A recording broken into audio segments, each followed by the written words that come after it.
¿Qué tal? ¿Cómo está? Muy buenas noches, un placer saludarles. Soy Fernando del Rincón. Esta noche estaremos hablando de un tema que ha venido de menos a más y para algunos irá mucho más allá. Hay quienes lo comparan con las primaveras árabes. ¿Esta será otra primavera? Vamos a estar hablando de este tema que el día de hoy acapara la comunidad internacional en opiniones y en cobertura. Se lo planteo así.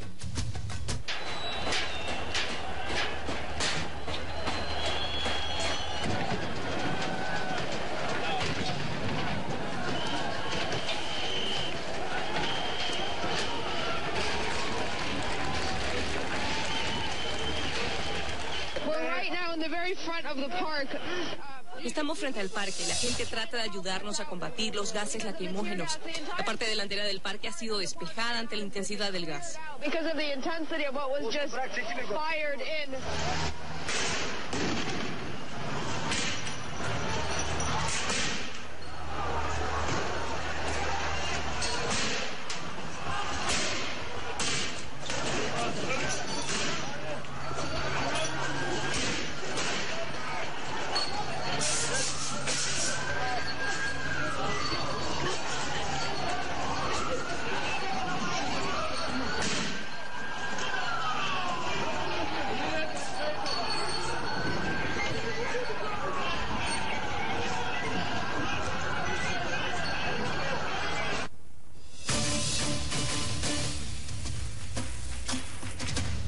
Sus comentarios, sus preguntas, para incluirlos precisamente en esta edición de Conclusiones, una edición especial donde estaremos dando atención a lo que ocurre en Turquía. Por favor, con el numeral o el hashtag de esta noche, perdóneme usted, hashtag ConcluTurquía, hashtag o numeral ConcluTurquía. O si lo prefieren, sus comentarios con el numeral Conclusiones, hashtag Conclusiones. Mi cuenta en Twitter a sus órdenes para estos comentarios y para mantenernos integrados en la conversación. @FDelRincónCNN, @FDelRincónCNN en Twitter. Si tiene preguntas directas para mi invitado de esta noche, @Horacio Calderón, @Horacio Calderón. Y nuestra página es facebook.com/conclusionescnn, facebook.com/conclusionescnn.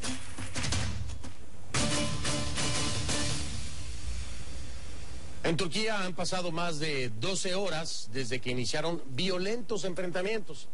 Ya son más de 10 días, serían 11 días en este momento, si no calculo mal, desde que iniciaron protestas, pero no tan elevadas ni tan intensas como las de ahora.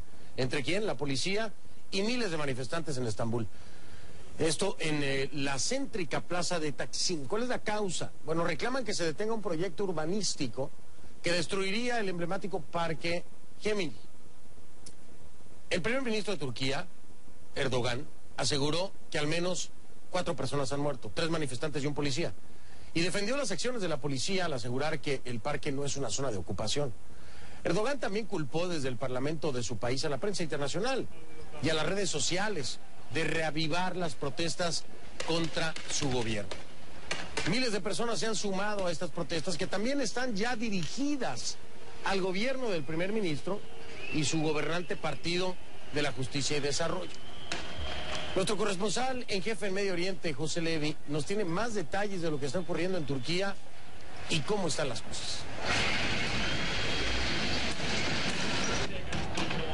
Fuerzas del orden irrumpen en la ya emblemática plaza de Taksim en Estambul. Durante semana y media se habían abstenido de hacerlo. En los enfrentamientos, los antidisturbios emplearon cañones con chorros potentes de agua y gases lacrimógenos contra los presentes, los cuales respondieron con botellas incendiarias y el lanzamiento de todo aquello que volara en el aire. Barricadas centraban muchos de los choques. Para impedir el avance de la policía se intentó formar también una cadena humana de personas, muchas con máscaras antigás. Una gran parte de los manifestantes califica de farsa la propuesta del primer ministro Recep Tayyip Erdogan de iniciar un diálogo el miércoles. De su parte, el propio Erdogan dice que no piensa ceder a las exigencias de dimitir y culpa a los medios de comunicación, a las redes sociales y a elementos foráneos de intentar dañar la imagen de Turquía. Faizlerin yükselmesi, borsanın düşmesi. La economía turca ha sido agredida de forma directa. Se pretende asustar a los inversores extranjeros en el marco de un gran proyecto. Esto se ha hecho con algún tipo de solidaridad entre fuerzas internas y externas. Fuegos artificiales y bengalas son también usadas en las protestas. Y si vemos los ejemplos dentro de la llamada primavera árabe, los enfrentamientos callejeros pueden llegar a ser mucho más peligrosos si no son como hasta ahora en Turquía con las fuerzas del orden, sino entre manifestantes que van a favor y en contra del gobierno. En días pasados, las manifestaciones como esta de apoyo a Erdogan no estuvieron cerca de las otras. José Levi, CNN. Gracias a José Levi por este reporte. Y esa es la pregunta. ¿Se llegará a ver de nueva cuenta el efecto de la primavera, pero una primavera turca? Porque esto inició con el tema de un parque y ahora ya se ha ido en contra de un gobierno, en contra del primer ministro. Y las reacciones del primer ministro han enardecido aún más a las personas que se están manifestando y que día a día suman más y que día a día se intensifica aún más este enfrentamiento, como lo veía en las imágenes. Vamos a presentar a nuestro invitado de esta noche para hacer un análisis más complejo en torno a esto y lo que podemos esperar.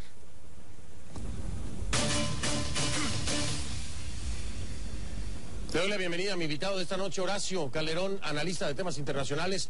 Está con nosotros en vivo desde Buenos Aires, en nuestro buró. ¿Cómo estás, Horacio? Gracias por estar con nosotros. Pero un placer tanto tiempo, Fernando. Ya tenemos un buen rato, bueno, estamos conectados en las redes, pero así, a través de las ventanas satelitales, hace ya un buen rato. Me da mucho gusto saludarte y te agradezco que nos acompañes esta noche con un tema que, Horacio, para muchos esto es pues una primavera turca y es lo que esperan ver, la posibilidad de que se busque precisamente terminar con el gobierno del primer ministro Erdogan. ¿Cómo lo percibes tú? Bueno, yo no lo asemejo en absoluto a las primaveras árabes. Lo que sí está siguiendo esto es un modelo muy parecido al que hemos observado en estos países que acabas de mencionar. Obviamente esto comenzó con un sit-in o una sentada, como decimos en la Argentina, y luego fue derivando, increyendo acontecimientos muy violentos como los que estamos observando, que han causado, para que te des una idea, alrededor de 5.000 heridos, además de algunos muertos, por los gases lacrimógenos, y hay 500 policías también en las mismas condiciones. Entonces, ¿qué sucede? Lo que yo sí veo es que detrás de esto, Fernando, hay algo más de lo que se ve en superficie. Lo hemos comentado en tu programa y en otros de CNN en español, y es que se debe tal vez a dos cuestiones que son importantísimas. Una es un final de ciclo histórico y la otra es un cambio generacional.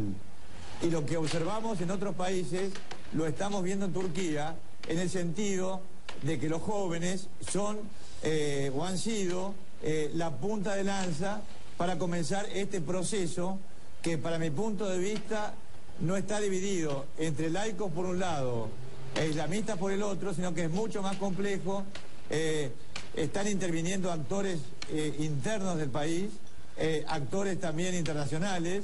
Yo no descarto tampoco una influencia muy grande de los Estados Unidos, y podría explicar posteriormente por qué. Sí. Y también a la agenda geopolítica de los grandes actores y también de países vecinos, como es el caso de Irán, como es el caso, por ejemplo, de Arabia Saudita, como es el caso de Turquía, etcétera, ¿no? Ahora, Perdón, de Turquía, de Siria. De Siria, exacto, sí, de Siria. Ahora, aquí hay un tema importante, porque es cierto, la ubicación precisamente que limita con Siria, Irak e Irán. Estamos hablando de Siria, un país con conflicto, estamos hablando de Irak, estamos hablando de Irán. Exacto. Pero también cuando hablas de Estados Unidos, aquí hay una contradicción que quisiera nos arrojaras un poco de luz en torno a esto. Es que el mismo Estados Unidos ha puesto como ejemplo a Estambul de democracia. Es decir, en este en el medio de este triángulo, Siria, Irak e Irán, ha dicho que Estambul puede ser un ejemplo de la democracia que se debería de seguir en la región. Y ahora de pronto, no solamente Estados Unidos, pero también otros miembros de la OTAN, pues se han manifestado con preocupación por lo que está ocurriendo.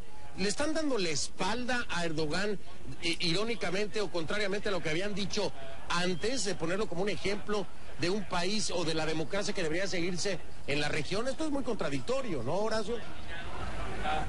Exactamente, es contradictorio y forma parte, para mi punto de vista, de los grandes errores conceptuales y la falla en los criterios de la política exterior de los Estados Unidos y por de pronto de su presidente, que es Barack Obama. Una enorme contradicción, porque además no hay que olvidar que Turquía es una punta de lanza, ¿no es cierto?, basándose en la defensa de la democracia en otros países, de intervenciones como la que ocurrieron en Libia, con el asesinato de Gaddafi finalmente, y lo que hoy sucede en Siria con el presidente Bashar al-Assad. O sea, ellos realmente, los turcos, han violado todas las promesas electorales, comenzando por las que hiciera el mismo canciller Ahmet Davutoglu, que dijo conflicto cero con nuestros vecinos. Y Turquía se ha transformado, es cierto, en un corredor a través del cual ingresan, por ejemplo, en Siria, y esto no es una defensa del régimen dictatorial de Siria, bueno, elementos vinculados, por ejemplo, a la red Al-Qaeda. Entonces, como yo he señalado muchas veces, tú sabes, Fernando, desde hace prácticamente 2 años, con el comienzo de la supuesta primavera, que lamentablemente también por parte de Estados Unidos, ni hablar de Arabia Saudita, hay un discurso dual con respecto a la guerra contra el terrorismo. O sea, hay terroristas buenos, terroristas malos, de acuerdo a quienes defiendan o quienes ataquen, o a quienes ataquen. Ajá. Entonces, tú lo has señalado muy bien, Fernando, esto. Es una contradicción, pero es una contradicción grave, porque realmente, pregunto yo, ¿con qué autoridad moral va a continuar el primer ministro Erdogan, Recep Erdogan, a hablar de democracia en otros países, cuando él, por su propio discurso, por su propia retórica, se ha convertido prácticamente en un autócrata más, o en un modelo de autócrata más, que tiende también a poder encabezar una dictadura en Turquía? Cuidado con todo esto, ¿no? Y de hecho, parte del grave problema y de la intensa reacción que estamos viendo es la postura que ha adoptado el primer ministro. Incluso ha calificado a los manifestantes como chusma, es decir, los ha insultado de alguna forma. Y el tema que también estabas tocando, que es muy importante y es muy interesante, es que aunque tiene una constitución laica, Turquía en este sentido, hay una influencia del Islam por parte de Erdogan, y lo han criticado mucho precisamente por minar lo que ellos llaman la separación entre Estado y religión en esta constitución que es laica. Pero voy a hacer una pausa para regresar contigo, Horacio, porque hay que hablar de la perspectiva de que no todos están de acuerdo con Erdogan, con esto que está pasando hacia el interior. Hay gente cercana a él que está dando otro discurso y que está apoyando una libre expresión. Vamos a analizar, y si me haces favor, pensar un poco en, ya hay una división hacia el interior, ya no es solamente un grupo de manifestantes, sino que también a nivel gubernamental se ha fragmentado y se ha partido el poder de Erdogan. Lo vemos después de la pausa con Horacio Calderón. Mientras tanto, lo invito a que se comunique con nosotros a través de las redes sociales, @FDelRincónCNN en Twitter, ahí lo tiene en pantalla, @FDelRincónCNN en Twitter, me escribe, integro parte de sus dudas a este programa especial de conclusiones, y si quiere preguntarle directamente a Horacio es @Horacio Calderón, @Horacio Calderón. Ya bueno.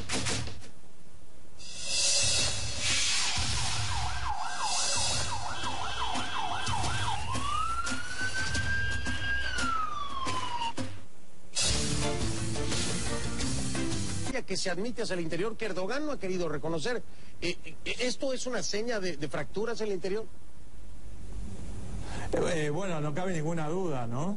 Además, hay que explicarle un poco al televidente que hay un movimiento muy importante en Turquía, islamista pero muy moderado, muy light, ¿no? Que es el movimiento Gülen, que fue fundado por Fethullah Gülen, quien vive en un autoexilio en los Estados Unidos. Y este personaje no solamente tiene un enorme poder en los medios de comunicación y en el empresariado de Turquía, sino también en otros países de Asia, ¿no? Entonces fíjate que este hombre está exilado en Estados Unidos y las críticas que dirigió tanto a Erdogan, como a los manifestantes, se parecen mucho a las de Barack Obama, con lo cual yo no quiero inferir totalmente que el gobierno de los Estados Unidos esté en una arremetida contra el primer ministro Recep Erdogan, pero la verdad que mis sospechas por lo menos tienen cierto tipo de fundamento. Y además hay una cuestión, Fernando, que es importante. Tal vez estas protestas que van increyendo no alcancen para lograr la destitución o el alejamiento del cargo de primer ministro de Erdogan, pero sí pueden frustrarle a él sus aspiraciones presidenciales, para lo cual necesita una reforma constitucional que permita cambiar la Carta Magna turca de sistema parlamentario a un sistema presidencialista, que es la aspiración de él para dentro de 2 años, 3 años. De estar de nueva cuenta. ¿No? Entonces yo creo que eso está frustrado. Yo creo que... Sí, me decías tú que esto que está ocurriendo puede frustrarle estos planes, pero ahora tengo otra duda también y quiero preguntarte, porque hay resultados positivos. Se ha llevado a Turquía, el partido por lo menos, a ser el país con mayor crecimiento en la última década. Entonces, ¿dónde está la inconformidad? Es decir, ha habido un crecimiento, está reportado, está registrado. ¿Dónde está el problema? El problema es, tú decías, generacional, pero entonces es un problema más religioso, o ¿por qué es entonces que explota esta inconformidad social? Si bien hubo un pretexto, que fue el tema del parque, pero aquí hay algo más de fondo, Horacio. Sí. Pero por supuesto, lo que yo te estaba comentando, que era la cuestión del final del ciclo histórico, y acá hay fuerzas que se están enfrentando, que no son solamente los kemalistas, o sea, los laicistas, explicándole al televidente que el kemalista es el seguidor del fundador de la República Turca moderna, Mustafa Kemal, y se llama Atatürk, que quiere decir en turco padre de la patria. Acá hay cuestiones también de índole socioeconómica, porque si bien ha habido un crecimiento dentro de Turquía, ese crecimiento, como ha sucedido a lo mejor de otra manera en Túnez, no se traslada a los sectores más necesitados de la población turca. Y además hay una cuestión que no me la has preguntado, pero que se me acaba de ocurrir en este momento también, y es que Erdogan pretende o está cortejando a la minoría kurda para que esa minoría kurda lo acompañe en el futuro en la reforma constitucional.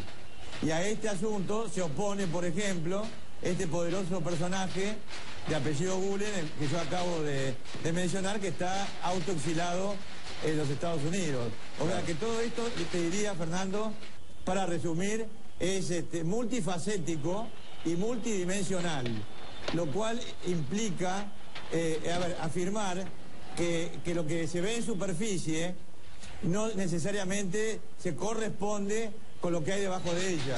O sea, acá realmente el problema es muy complejo, hay problemas geopolíticos, problemas religiosos, problemas socioeconómicos, problemas tribales, problemas de clanes, problemas con los vecinos, etcétera. Interesante. Y no hay que tampoco que descartar, cuidado, el conflicto del Cáucaso que hay en este momento, dado que Azerbaiyán o Bakú es un centro de poder energético por el cual compiten Turquía, Rusia e Irán. O sea que también Rusia e Irán podrían ser algunos de los actores que están mencionando Erdogan, que intentan socavar la estabilidad de su gobierno. Claro, porque... Claro, y qué bueno que lo subrayas, porque te iba a preguntar eso. Él habla de factores externos y te iba a preguntar cuáles son esos factores externos que pudieran existir, si existen en realidad, pero los acabas de dar. Déjame hacer la última pausa, Horacio, para regresar y cerrar conclusiones de esta noche. Si quieres, profundizamos un poquito más en esos factores externos que dice Erdogan que hay, que están participando de esta revuelta social. Ya regreso con mi invitado Horacio Calderón en vivo desde Buenos Aires. Ya para cerrar, mi estimado Horacio, te pregunto brevemente, ¿cuáles pudieran ser los factores o países externos interesados en que haya esta desestabilización hacia el interior, como dice y acusa Erdogan?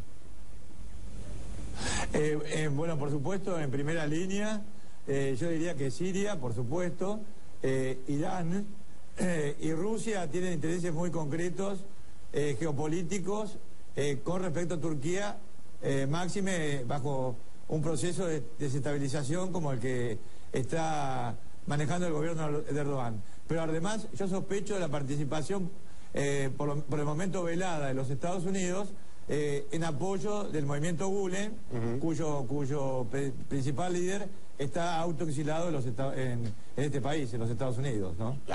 Horacio, se nos ha ido el tiempo, pero ha sido un placer como siempre. Horacio Calderón en vivo desde Buenos Aires. Gracias. Hasta pronto. Hasta pronto, gracias Horacio. Eres muy amable, Horacio Calderón. Bueno, nos despedimos entonces. Mañana nos vemos aquí en Conclusiones. Pásela bien. Buenas noches.